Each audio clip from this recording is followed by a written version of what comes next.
Assalamualaikum warahmatullahi wabarakatuh. Ini merupakan tugas learning jurnal kedua saya dengan subtema isu-isu kontemporer. Nah, pada poin pertama, isu kontemporer yang sudah kami kupas kemarin bersama coach kami, Coach Radio. Yang pertama ada isu korupsi.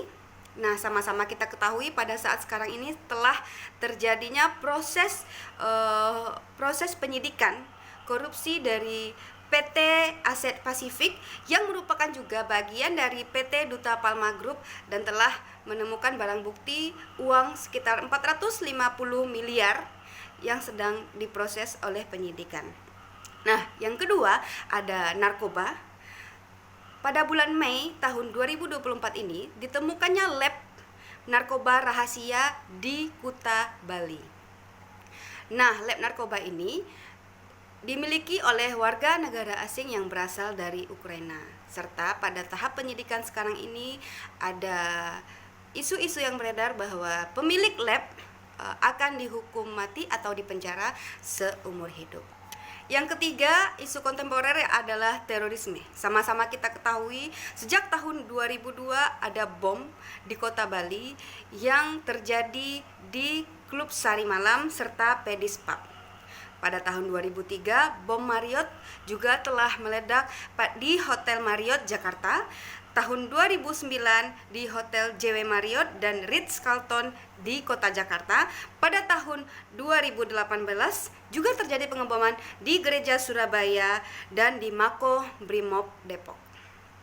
Nah, poin yang keempat ada money laundering atau pencucian uang. Ini juga ada kasus yang terjadi pada tahun 2023, yaitu si tersangka Indra Kents dengan aplikasi Binomonya juga mengakibatkan dampak kerugian bagi peserta yang mengikuti atau ikut dalam aplikasi Binomo tersebut mulai dari Rp14.000 hingga Rp14 juta dan sudah melakukan proses hukuman dengan hukuman pidana yaitu 10 tahun penjara dan denda sebesar Rp5 miliar.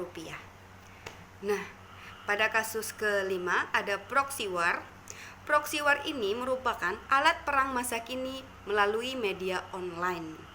Jadi, kita harapkan adanya pelatihan atau penjelasan dari sub-sub kepemerintahan untuk memeluk dan mengajak generasi muda diharapkan menjadi role model dan garda terdepan untuk menyebarluaskan virus kesadaran bela negara bagi bangsa kita.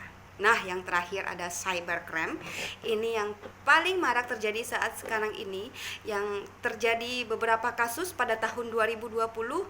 Jebolnya data DPR RI dan tidak bisa dibukanya dan tidak bisa diaksesnya down pada saat itu.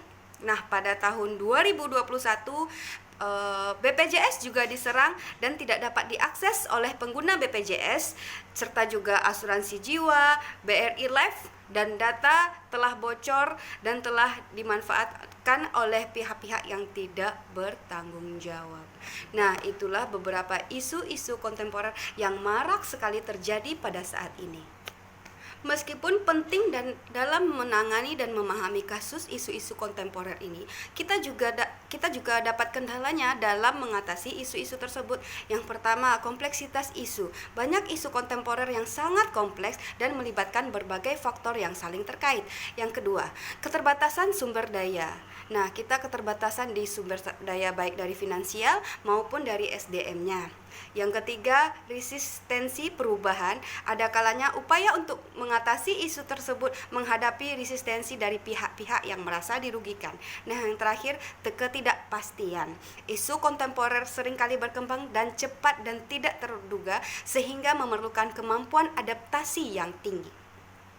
Baik, pada pelatihan CPNS ini diharapkan CPNS dalam menghadapi era yang penuh dengan tantangan dan perubahan, pemahaman tentang isu kontemporer menjadi kunci bagi CPNS untuk menjalankan tugasnya dengan baik sehingga CPNS bisa menjadi pelaksana yang bijak dan efektif, tetapi juga agen perubahan yang mampu membawa Indonesia menuju masa depan yang lebih baik. Salam dari saya, sekian, terima kasih.